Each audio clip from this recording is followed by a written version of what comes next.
بسم الله الرحمن الرحيم. الحمد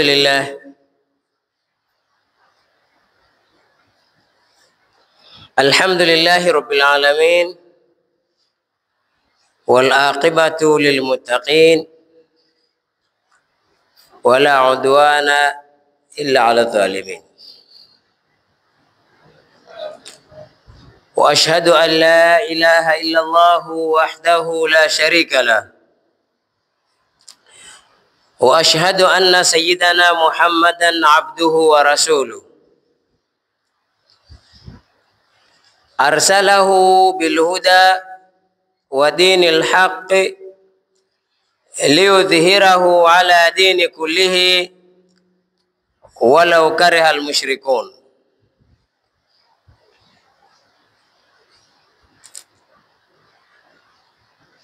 والصلاة والسلام على نبينا محمد وعلى آله وأصحابه والتابعين لهم بإحسان إلى يوم الدين. رب اشرح لي صدري ويسر لي أمري واحلل عقدة من لساني يفقه قولي. سبحانك لا علم لنا إلا ما علمتنا إنك أنت العليم الحكيم. فأوصيكم ونفسي بتقوى الله فقد فاز المتقون.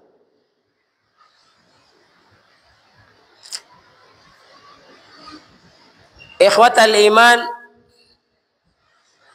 baada ya kumshukuru Allah subhanahu wa ta'ala na kuomba rehma na amani zimwendee zimfikie bwana wetu Muhammad bin Abdullah sallallahu alayhi wasallam, turegesha tena shukrani kwa Allah kwa kule kutuwezesha kufika makamu haya kwa ajili ya na sisi tutabaruk na naswaha za kuwanasihi Waislamu, na Allah ajalie nitakao yazungumza yanifaa mimi mwenyewe ninayezungumza na kila atakayesikia, kwa sababu si yangu peke yake, ni ya sisi sote. Tuwe ni wenye kuiga, tuwe ni wenye kujifundisha mafunzo mbalimbali kwa ajili ya Uislamu wetu upate kwenda kukamilika. Tumwombeni Allah subhanahu wa ta'ala waliotangulia barzakh, Allah subhanahu wa ta'ala awape msamaha, awaridhie, aweke mahali pema pamoja na bwana mtume Muhammad sallallahu alaihi wasallam. Ama walio wagonjwa wako katika mahospitali mbalimbali, wengine wako majumbani, wengine wajikaza watembea na maradhi yao kwa ajili ya Allah, basi tumwombeni Allah wote awape afya, Allah awafu maradhi alionayo na awaregeshee afya zao inshallah. Na walio ni wasafiri, Allah subhanahu wa ta'ala apeleke katika safari zao kwa njia ya amani na waregeshe kwa njia ya amani, na makusudio yao wapate yakiwa ni akheri. Na kulio walioghafilika na mambo ya Mwenyezi Mungu, wakabebwa na dunia, wakabebwa na hawa za nafsi zao, wakaacha ya Mwenyezi Mungu wakafuata ya shetani, Allah subhanahu wa ta'ala nao wape fahamu warudi katika taatillah. Na vile vile kuna ndugu zetu vile vile wa Palestina wanaadhibiwa na tesa au halasbab pasina sababu yoyote. Sababu ni kwa vile wamesema la ilaha illa Allah Muhammadur Rasulullah. Tumwombeni Allah subhanahu wa ta'ala maangamivu anawapata Waislamu wale, Allah ayageuze yawe kwa wale Mayahudi. Maangamivu yale Waislamu wanayopata Allah ayageuze yawe yanashuka kwa Waisraeli na kila ambaye kwamba ameshirikiana na wao. Na vile vile tusijisahau na sisi, tumwombeni Allah subhanahu wa ta'ala inapofika mwisho wa pumzi zetu, Allah kwa hisani na unyenyekevu tumuomba aturuzuku nasi kilima cha mwisho cha la ilaha illa Allah Muhammadur Rasulullah. Ikhwata al-iman, tukianza maudhui yetu si maudhui mageni, ni mambo ya kawaida, ni mambo ambayo kwamba nyinyi mwajua zaidi kuniliko mimi naizungumza, ila tu mimi nagusia na kukumbusha ili yale ambayo kwamba mnayajua kuliko mimi basi niwakumbushe, na vile vile nijikumbushe nafsi yangu, ili sote tuwe katika gurudumu moja la kuelekea kwa Allah subhanahu wa ta'ala, tukiwa katika njia ya usawa.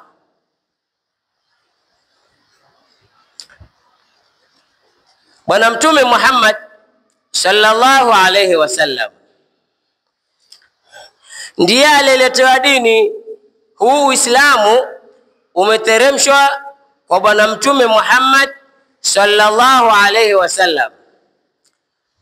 Alipoteremshiwa utume kama ule, hakuambiwa ni wake peke yake na familia yake, bali Allah subhanahu wa ta'ala arsalahu likafa, amemtumiliza Bwana Mtume Muhammad kwa watu wote, waliokuwa ni Waarabu, waliokuwa ni wazungu, Wapokomo ndani, Wagiriama ndani, Wachonyi ndani, na kila kabila ambalo kwamba liko katika mgongo wa ardhi ni lazima limfuate Mtume Muhammad sallallahu alaihi wasallam, ya kwamba yeye ndiye kapewa ujumbe kutoka kwa Allah subhanahu wa ta'ala, ndiye mtume wa mwisho. Hakuna mtume mwingine atakayekuja. Watakaokuja baadaye wote watakuwa ni miongoni mwa ummati Muhammad sallallahu alaihi wasallam. Alipoletewa Uislamu kama huu, Bwana Mtume Muhammad sallallahu alaihi wasallam kenda kaufundisha waliokuweko pamoja na yeye. Na baada ya kuwa Mtume sallallahu alaihi wasallam kawafundisha, wakawa wananakili, wanaandika, wengine wanahifadhi kwa akili zao offhead, wengine wanahifadhi na wengine wanaandika. Ndio yale yaliyoandikwa, walilahi alhamdu, mpaka na sisi leo tumeyapata, twayasoma.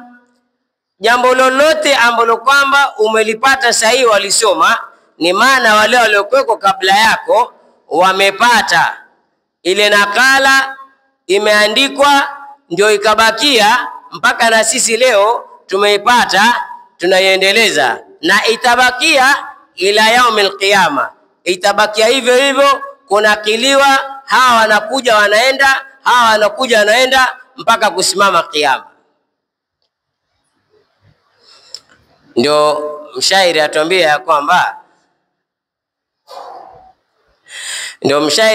ya kwamba kilichohifadhiwa kinaondoka, ama kilichonakiliwa kinabakia.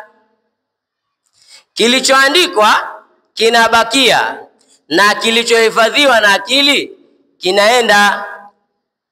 Tuangalieni ni wangapi waliohifadhi mambo ya manufaa, mambo ya madhara, lakini kwa vile hawakuyaandika, wameyahifadhi kwa akili zao, wao wameondoka na kila kitu kimeenda.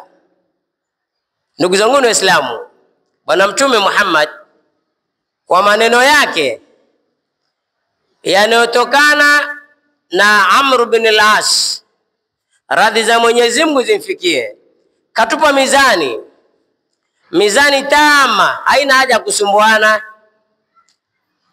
haina haja ya kuangalia huku na kule. Allah subhanahu wa ta'ala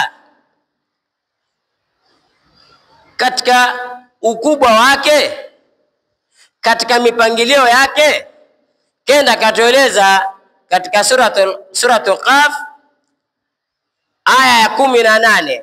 Suratul Qaf aya ya 18, Allah subhanahu wa ta'ala atutahadharisha. Allah subhanahu wa ta'ala atuwekea wazi. Allah subhanahu wa ta'ala anatuambia ili kila mmoja aangalie mwenyewe atachagua wapi, atachagua lipi, atakuwaje, atafanyaje. Kila mmoja atajua mwenyewe atakavyotaka kufanya. Akichagua ya kheri, basi atapata ya kheri, na akichagua ya shari, basi asilaumu mtu yaumul qiyama, ila ajilaumu yeye na nafsi yake. Allah subhanahu wa ta'ala katika ukubwa wake na mipangilio yake anatueleza ya kwamba baada a'udhu billahi minash shaitani rajim, wama yalfidhu min qawlin illa ladayhi raqibun atid. Sadaqallahu al-aliyul azim.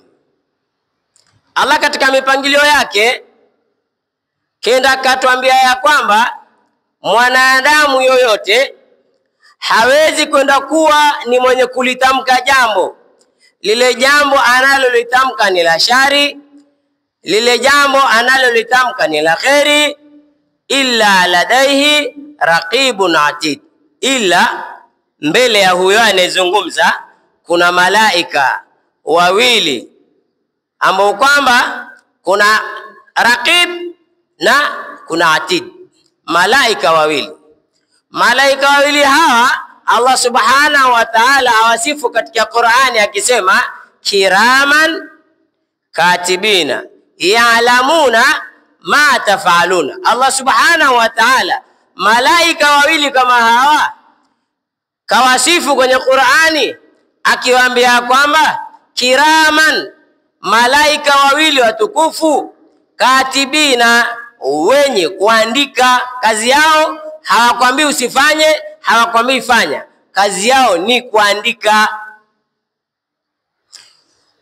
Ya'lamuna ma tafaluna, Allah subhanahu wa ta'ala yasema hao malaika wanafahamu, wanajua munayo yafanya. Na katika ibadat zimekwenda kugawanyikana vitengo vitengo. Kuna ibada za kufanya, kuna ibada za kusema, fi'lan wa qawlan. Ibada za kufanya unasimama unafanya, ama unaketi unafanya, na zingine ni za maneno. Ya'lamuna ma tafaluna, wanatambua, wanajua munayoyafanya.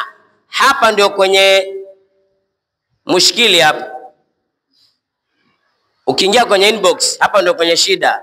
Ya'lamuna ma tafaluna, wanayajua malaika hao. Sisi hatuwaoni, wewe hauwaoni, ila wao wanatuona. Na kila mmoja akona malaika wake wawili, wa kulia na wa kushoto. Ya'lamuna ma tafaluna, wanajua munayo yafanya, wanajua munayo yasema.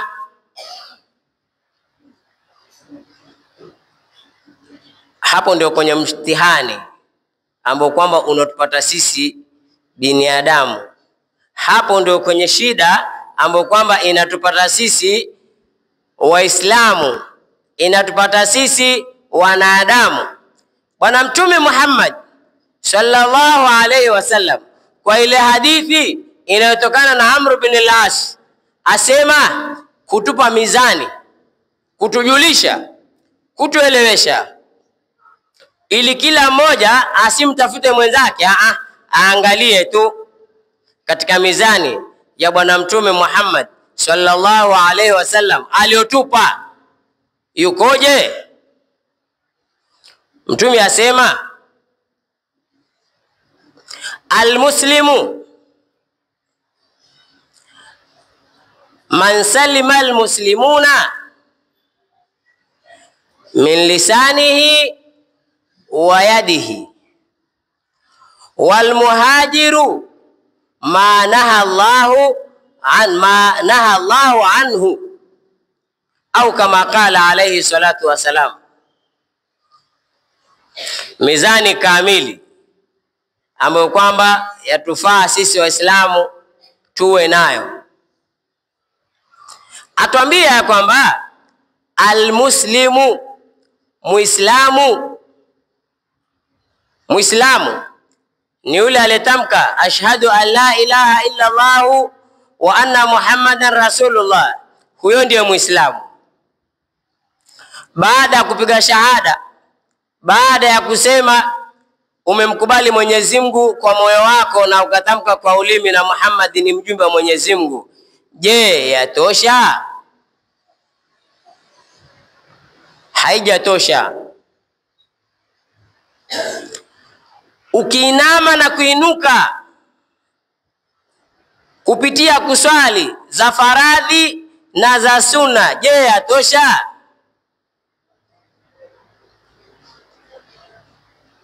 Kutoa sadakati mbalimbali ya mali yako, je, yatosha? Kufunga miezi miwili ama mwezi mzima wa Ramadhani, je, yatosha? Kukusanya mali yako ya halali kwa njia ya halali na njia ya haramu kwa sababu waenda kuhiji. Haya, chukulia umeenda ukahiji na pesa zako zote ni za halali, je, yatosha? Bado haijatosha. Yote haya tuyafanya, yote haya tunayo, lakini inatujulisha wazi ya kwamba haijatosha. Wakati wa Bwana Mtume Muhammad sallallahu alaihi wasallam, kulikuwa na mama alikifanya ibada zake zote za Allah subhanahu wa ta'ala alizomamrisha. Hakuna ibada hata moja ambayo kwamba Mwenyezi Mungu kaifaridhia ifanywe, Mtume sallallahu alaihi wasallam kaiamrisha ama ni sunna watu wafanye, huyo mama hakufanya. Mpaka na qiyamu leili na swala za tahajjud za usiku, saumu ndio kawaida kwake. Lakini kwa kitu kimoja tu ambacho kwamba kimekwenda kuondosha zote hizo, kitu kimoja tu, huyu mama anamudhi jirani yake. Jirani hana amani kabisa na huyu mama. Wale majirani wa huyu mama hawana amani naye. Huyu mama anawakera majirani zake. Mashtaka yakafika kwa Mtume sallallahu alaihi wasallam, ya Rasulullah, yule mama hakubakisha katika ibada, lakini shida jirani, majirani zake wanapata kero, wanapata adhabu, wanapata mateso kutokana na yeye. Mtume akasema finari, atakwenda kuchoma. Hakumwamini Mwenyezi Mungu, hakufanya ibada. Sisi tumemwamini Mwenyezi Mungu, hatufanye ibada. Hizi swala tunazoswali sizo zile alizoamrisha Allah, ama ndizo alizoamrisha Allah na sisi tuzifanya. Ndugu zangu Waislamu, mizani aliyotupa Mtume Muhammad sallallahu alaihi wasallam ni kwamba almuslimu, Muislamu ni yule ambaye man salima almuslimuna, ni yule ambaye kwamba Waislamu wamesalimika kutokamana na huyo Muislamu, min lisanihi, kutokamana na ulimi wake. Kama alivyokiatusi yule mama wale majirani zake, kama alivyokiwakajeli yule mama wale majirani zake, kama alivyokiavunjia heshima yule mama wale majirani zake.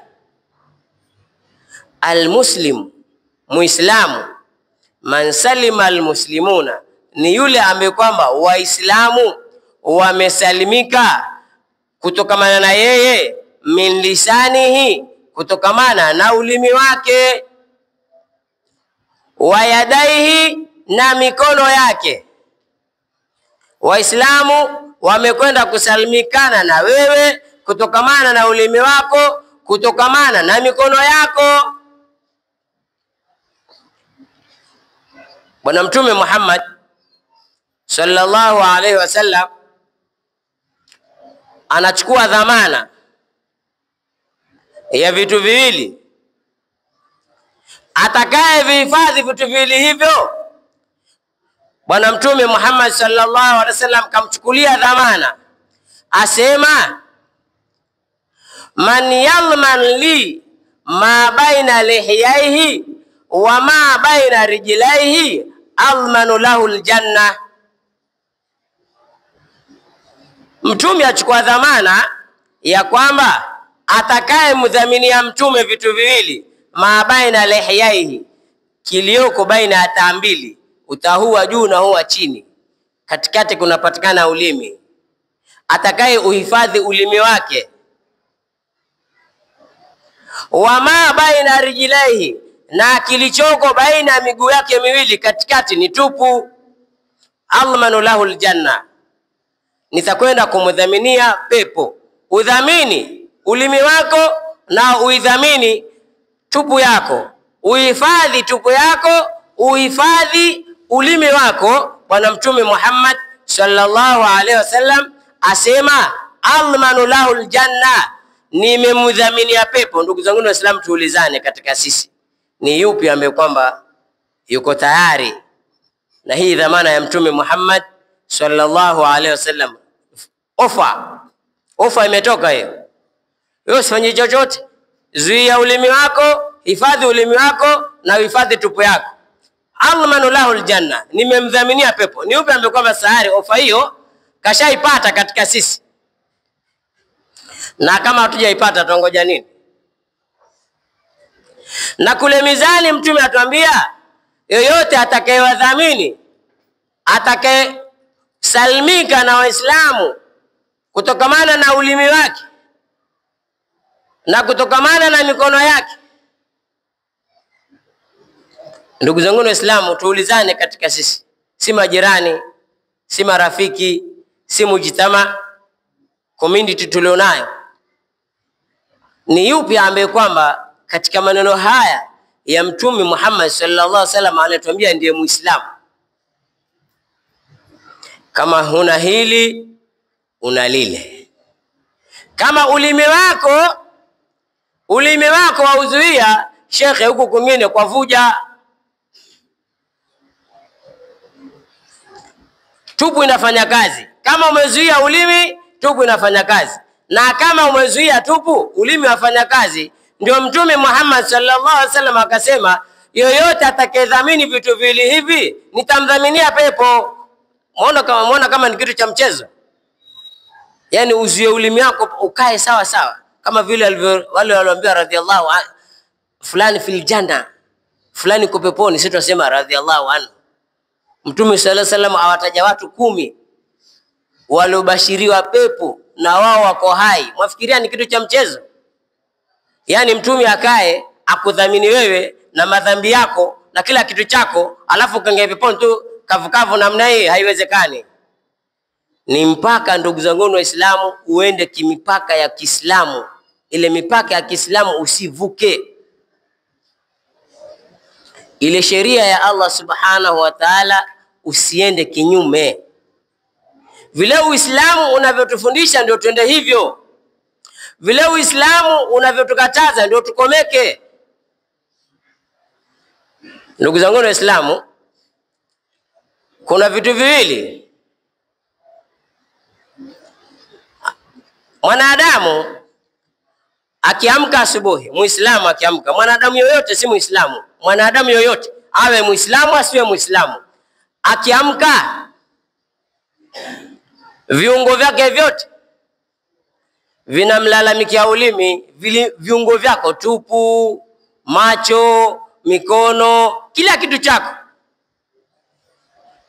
Kama hauna basi umehifadhika wewe, lakini sidhani kama ambaye hana.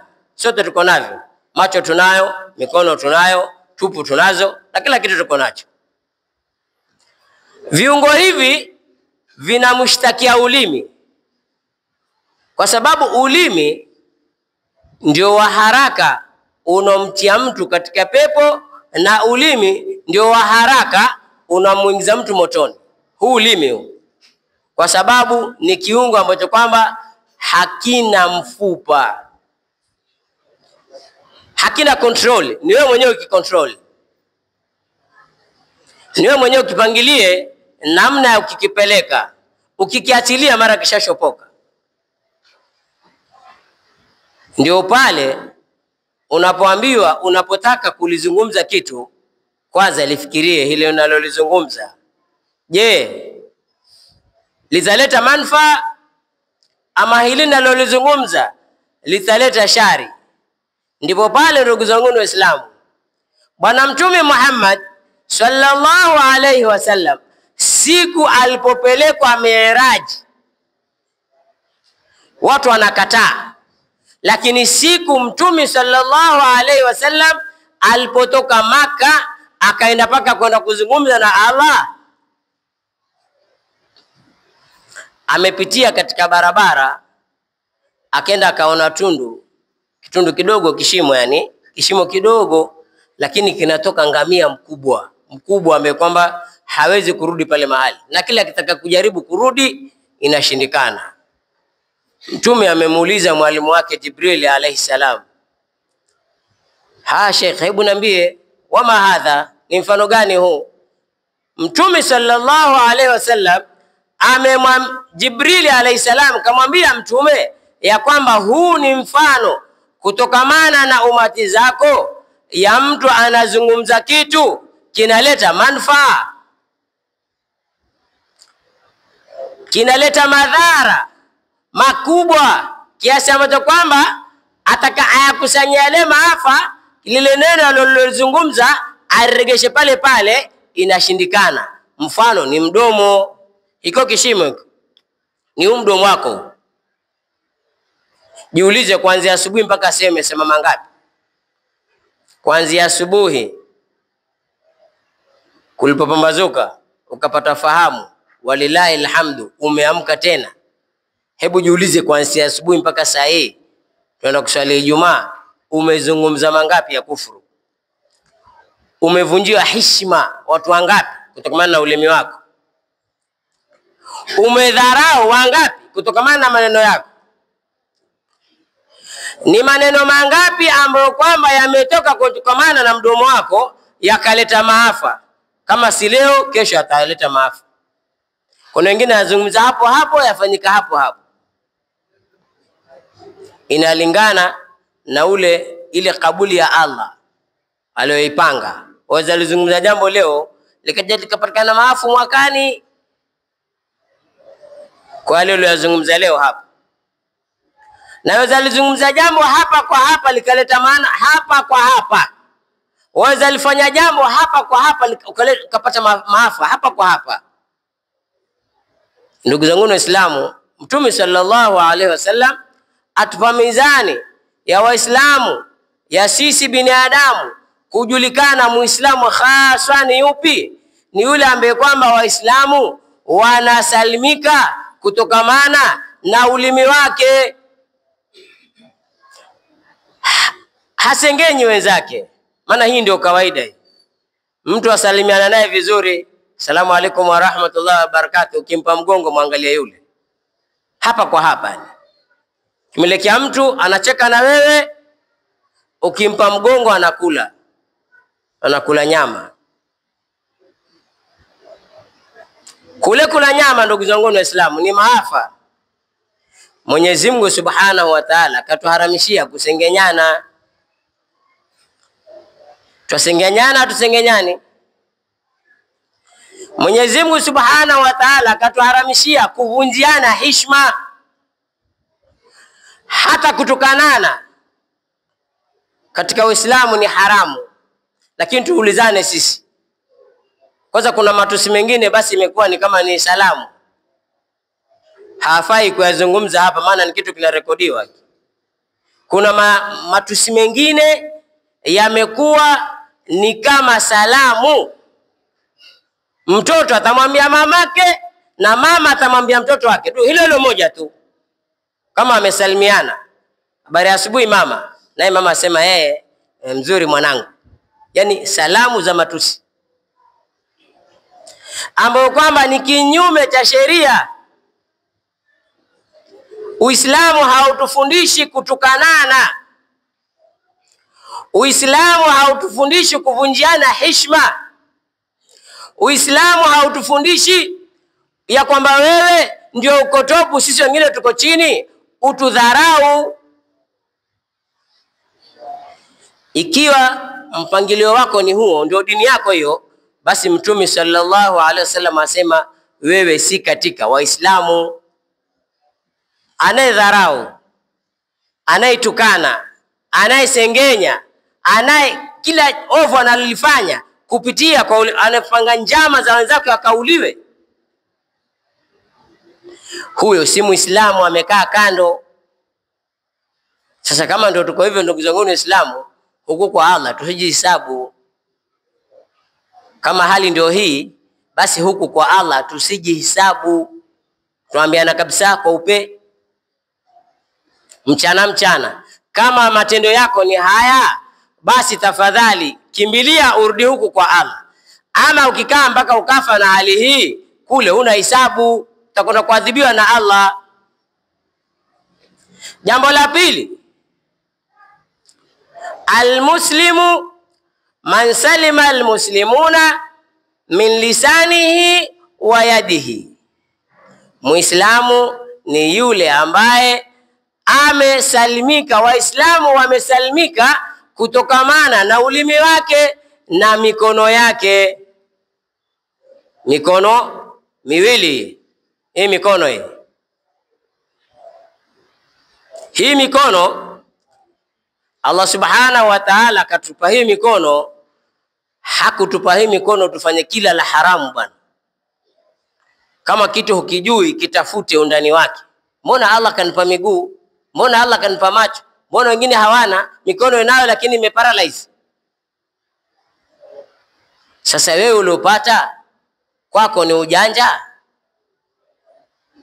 Wewe uliopata, wewe ndio mjanja, wala waliokosa ndio wajinga? Hasha wakalla. Hii mikono Allah subhanahu wa ta'ala katupa tutekeleze yale ambayo kwamba yamridhisha yeye Allah. Lakini ukienda kinyume na alema takwa ya Allah, kwa sababu kakupa mikono, yaumul qiyama atakuuliza. Usipige mwenzako liauhal asbab, bila sababu yoyote. Usiende kuchukua vitu vya watu kwa sababu wewe una mraba wa kifua 50 kwa 50 kifua chako, hata kwa sababu una nguvu, kwa hivyo utafanya lile utakalo wewe. Usitumie mikono yako kwa kuroga wenzako. Hapa ndio kwenye mshikili hapa. Hii mikono ndugu zangu Waislamu tutaitumia ndivyo sivyo, Allah subhanahu wa ta'ala atakwenda kutuuliza yaumul qiyama. Allah akienda kituuliza, matendo ni haya ya kuchukua vya watu kwa sababu wewe una nguvu, hakuna atakaye kupiga. Wewe una ufasaha wa kusema, hakuna atakaye kushinda kotini. Wewe wajua sana kuhonga, hakuna atakaye kuzidi kimapeni. Lakini ukumbuke kuna yaumama, kuna siku itafika Allah subhanahu wa ta'ala atakwenda kukusimamisha katika mahakama yake. Sasa huo ulimi wako ule una ufasaha, hizo nguvu zako ulizonazo utazionyesha mbele ya Allah subhanahu wa ta'ala, ya kwamba ya Allah, mimi sasa hapa mimi niko tayari kivyovyote. Kama ni mapeni niko sawa, kama ni mkono niko sawa, kama ni kuzungumza niko sawa mbele ya Allah. Allah ni huyu hapa, mahakama yake hii hapa, zabani yako hapa. Allah huyu hapa, wewe umesimamisha kwenye kizimba pale, mengia pale kwenye kizimba, mzabani wako hapa, anangoja amri ya Allah tu, khudhuhu faghuluhu thumma aljahima sallu. Wanangojea amri ya Allah tu.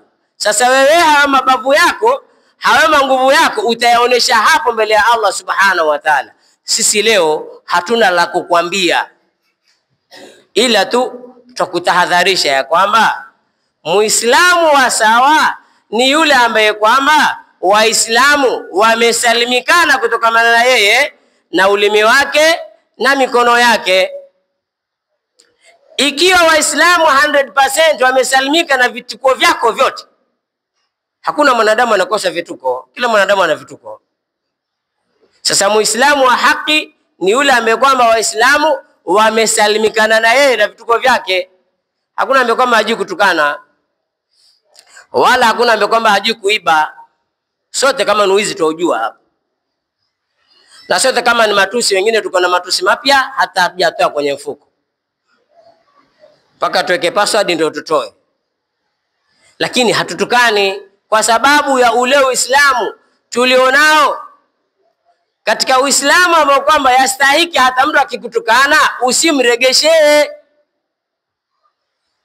Wewe Muislamu ukitukanwa na ime Muislamu ama ni mtu yote kakutukana, haki ya Muislamu usimregeshee matusi.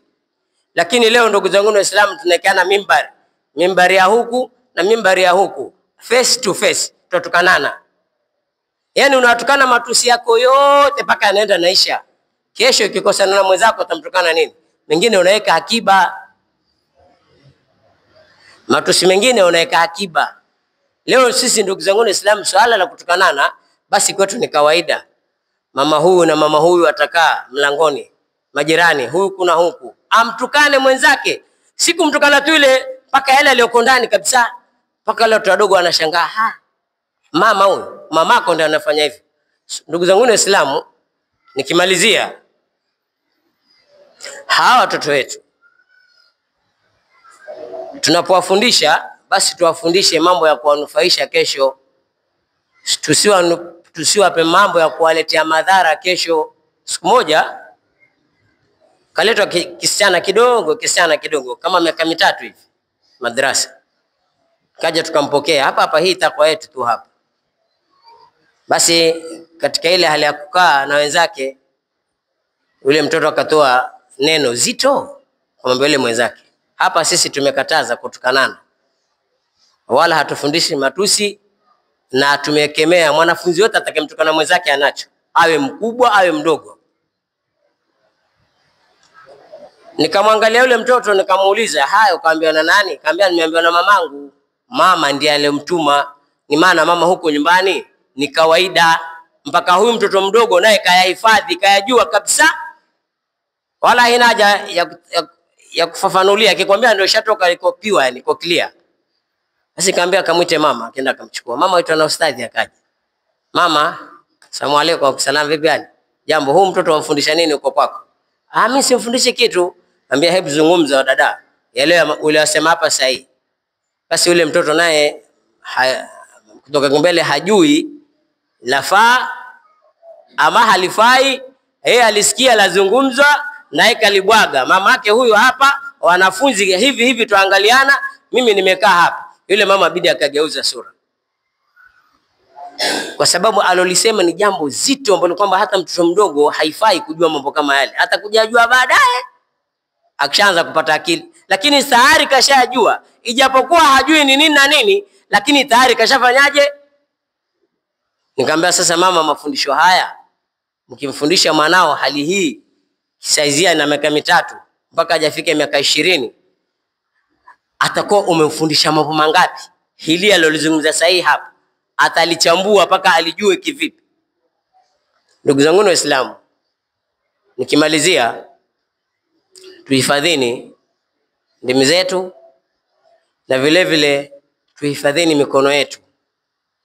Haitokuwa haki kama Waislamu kutukanana, kudharauliana, kuvunjiana heshima, kupigana. Watu hawapati usingizi kwa sababu yako, milango yavunjwa, kukua watu waibwa, mbuzi usiulize.